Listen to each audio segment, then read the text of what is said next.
I have to follow a specific standard for PT, and then I got to turn around and look at this transgender woman who doesn't have to adhere to the male standard, and now does a female standard, which is significantly lower, by the way. Yeah, way lower. Way lower. Yeah. So, Absolutely. So as I understand it, Gunnar, you brought up an article that you were reading prior to this. Yeah. So you want to go ahead and share that with us, buddy?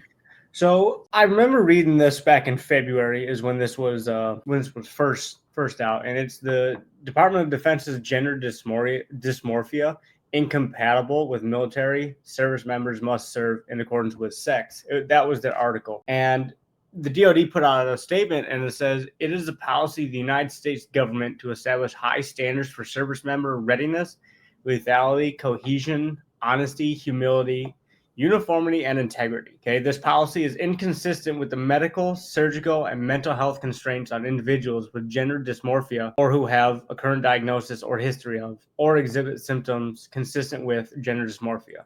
So basically, the DoD kind of came out and said, hey, the current standards that we are going through are just not compatible with where we want the military to be. You know, and it kind of goes back to what I was saying earlier with the deployability lethality is when you have a soldier sitting next to you and your only job is to make sure that one, they keep you safe and you keep them safe, right? That's all we need to do. But there are certain steps in the process that we all take as members of the armed service to getting there. It's your basic training, that's your PT, your physical standard, you know.